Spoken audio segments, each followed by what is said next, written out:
Hi everybody, this is Lindsay from Winding Road Crochet, and today I'm going to show you how to make this bohemian style necklace. If you like this tutorial, make sure to subscribe and hit the like button. You can find the written pattern for this necklace on my blog, as well as several other free crochet patterns. So let's go ahead and get started. For this project, you're going to need a few different items. You're going to need 30 beads. It's important that these beads have a large enough hole that you can fit your yarn needle through and pull the yarn through. You're going to need a yarn needle, a button, a size E crochet hook, scissors, and some worsted weight yarn. And I picked the Lion Brand ZZ Twist because it has a really nice clean look to the yarn and not a lot of fuzz around it.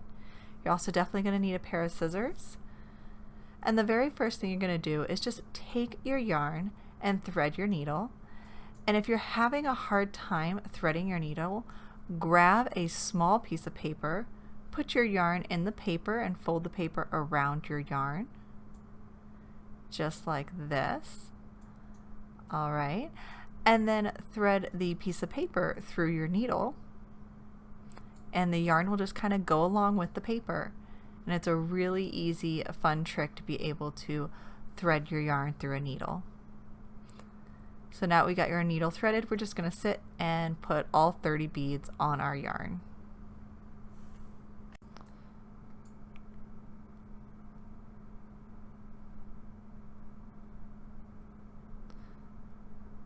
So we were getting just our last bead on. Just push them down your yarn a little bit so that we have room to work, and you can go ahead and pull your yarn out of your needle. So now we're ready to get started. You'll start by making a slip knot and then grabbing your hook. All right, we will start by chaining 9. And here we're basically going to make a buttonhole. So once you get your first 9 chained, you're going to go back to that very first chain and slip stitch to that first chain to create a loop. And that will be our buttonhole. From here we're going to chain 31. And you'll need to push down your beads as you continue working, just to give yourself more yarn to work with. And then once you've completed 31 chain, you'll just slide a bead up. We're going to be adding a bead now. Pull the loop on your hook so it's nice and loop, yarn over, pass the bead, and then just pull that through your loop on your hook. And that is how we're going to be attaching the beads. From here we're going to start a repeat. We're going to repeat chain 8 and then add a bead. And you want to repeat this a total of 7 times. So we're going to chain 8, slide a bead up, pull that loop on our hook, yarn over, and then complete the next chain. So repeat this until you have a total of 8 beads on this strand. And so I'm finishing up my very last bead here, and as you can see we have 8 beads on our strand, and now we're just going to chain another 35. This entire pattern is pretty much just made up of chains, a few single crochets, and 1 or 2 slip stitches. So after the 35 chain, we're ready to start row 2. We are going to single crochet in the second chain from the hook, and then also single crochet in the next 3 chains. So we'll have a total of 4 single crochet. And what we're doing here is we're creating a small base so that we can sew our button onto later. This also helps keep all the strands held together. So now we are going to chain 31 to begin making our second strand.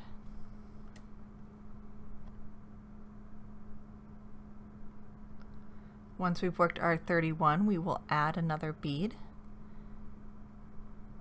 And after we add this bead, we are starting a new repeat. This repeat is going to be chain 7 and then add a bead. And this repeat we're going to repeat a total of 6 times, or until you have a total of 7 beads on this strand.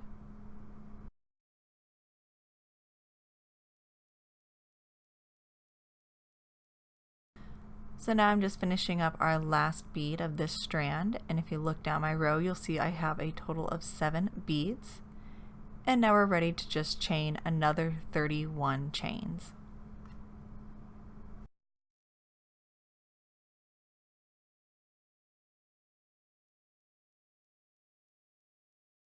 After the 31 chain, we are going to grab our buttonhole, and you want to be very careful to make sure you haven't twisted these strands together. But what we're going to do is find that first slip stitch from row 1, and we're going to work a single crochet into that slip stitch that made this into a buttonhole.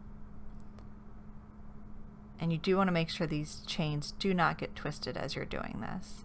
Now we are going to work 12 single crochet into the buttonhole circle that we've made. And as you do this, it's just going to kind of swing you around, make you turn your work naturally. And then we'll be ready to work on the other side.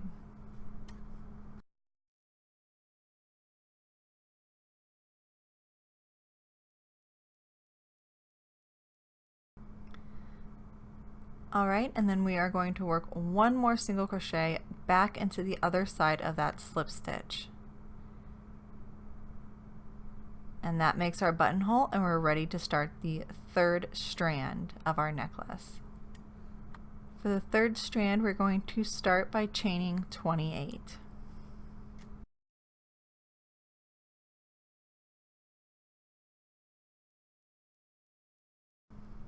So from here, we'll go ahead and add our first bead for this strand.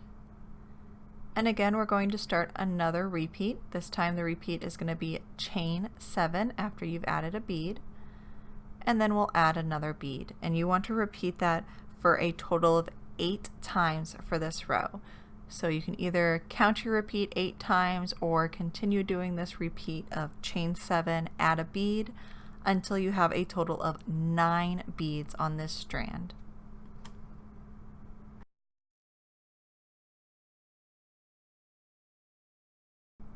So we're just adding our 9th bead, and after that 9th bead, you're just going to chain 28.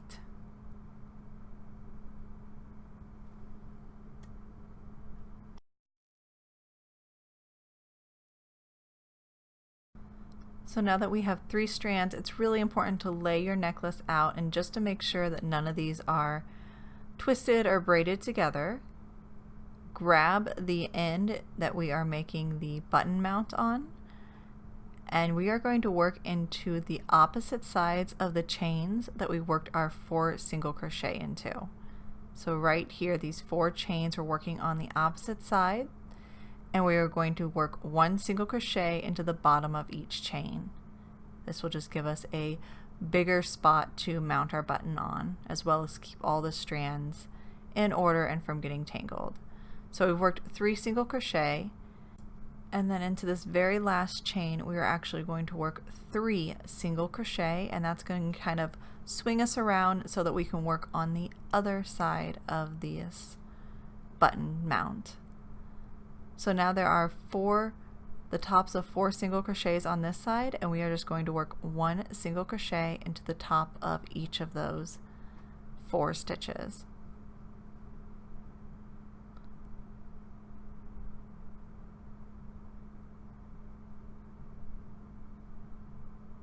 So now we have a very nice clean button mount, and we're ready to work on the 4th strand of our necklace. So for strand number 4, we are going to start by chaining 30.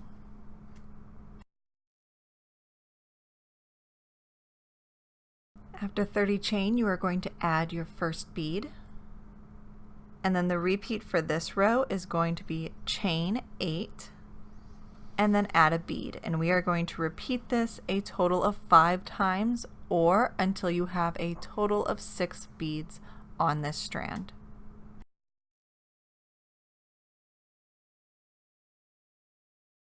So we've made it to our last bead, and we have a total of 6 beads on this strand. And now we are ready to chain 30 one more time.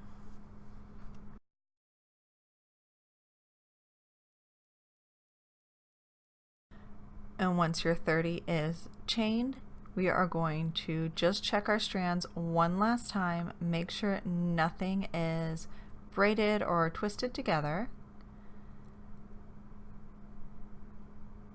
And then you're going to go back to that buttonhole and just pick a stitch along there and slip stitch 2 of the stitches.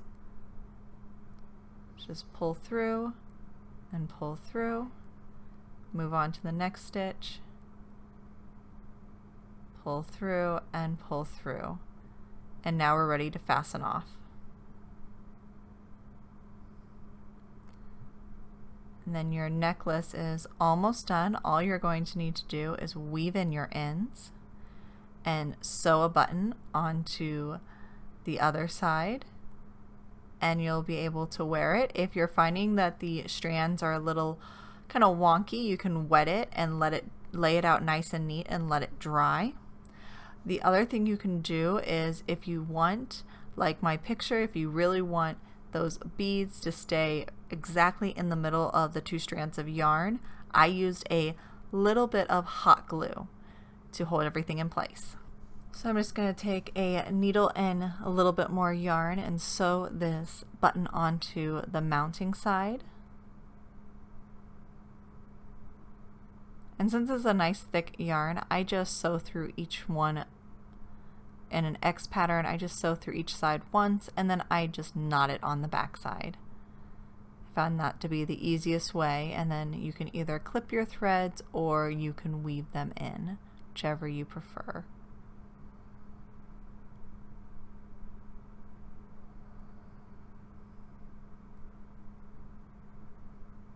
I am just going to clip mine, and I might hit that with a little bit of super glue later just to make sure everything stays in place. But now you're able to wear your necklace. So I hope you liked this video tutorial. If you did, make sure to like and subscribe, and I will see you back next week with a new video tutorial.